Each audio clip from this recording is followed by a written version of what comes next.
Alright, today's ingredients will be 2 pounds of beef, some baby carrots, celery, and a large onion, 2 large potatoes, some cilantro and green onions, 1 cup of cooking wine, a bottle of water, and a lime. And for seasonings, we'll use some black pepper, garlic powder, and sea salt, along with some cumin seeds.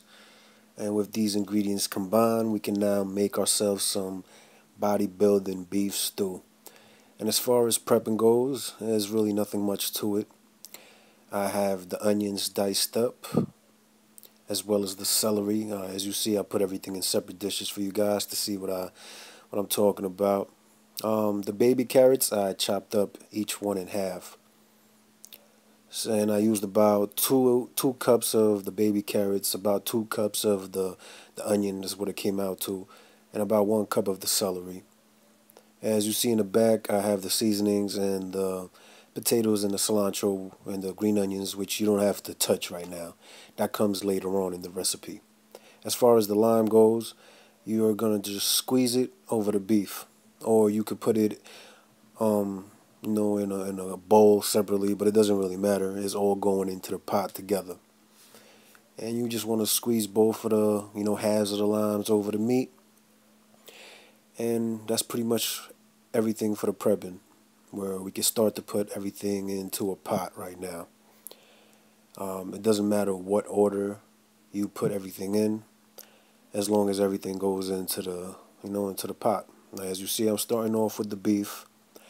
Next, I'm going to pour the water into the pot as well. Alright, and this is a really easy recipe with easy ingredients. The only thing you might have trouble, having in your kitchen is probably the cumin seeds, but they're really cheap. If I'm not mistaken, that packet I had only cost about $1.29.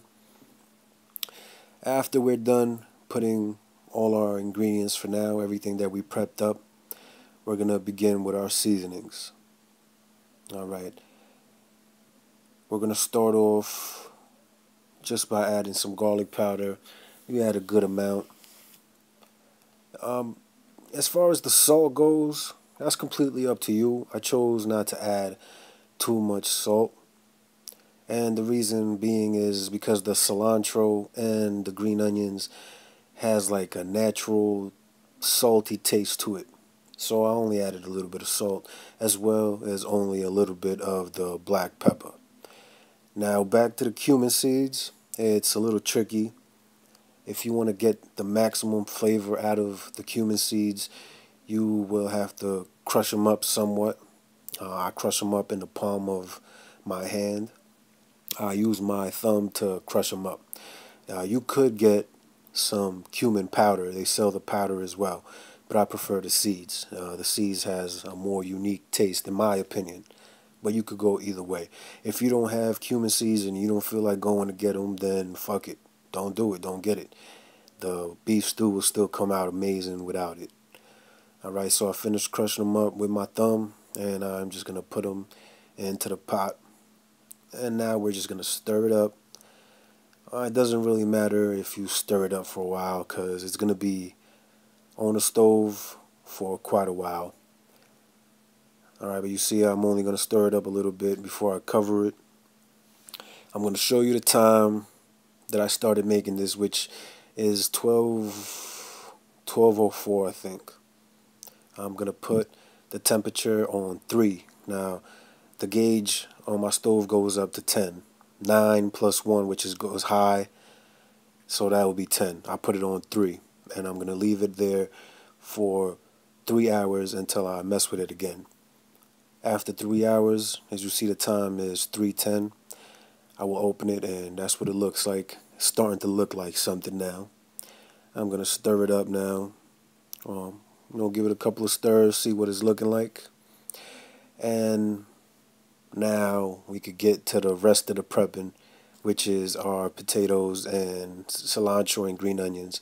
Now, the reason why I didn't peel and slice the potatoes up before is because when you do that and you leave them out for a while, they turn like brownish. and I don't like that. I don't know what the reason or the science is behind that, but I don't like that, so I just do that now. And I wash the cilantro and the green onions, chop off the roots, then you slice them up. And I peeled the potato completely and sliced them, cut them up into cubes. And I'm going to put that right into the pot.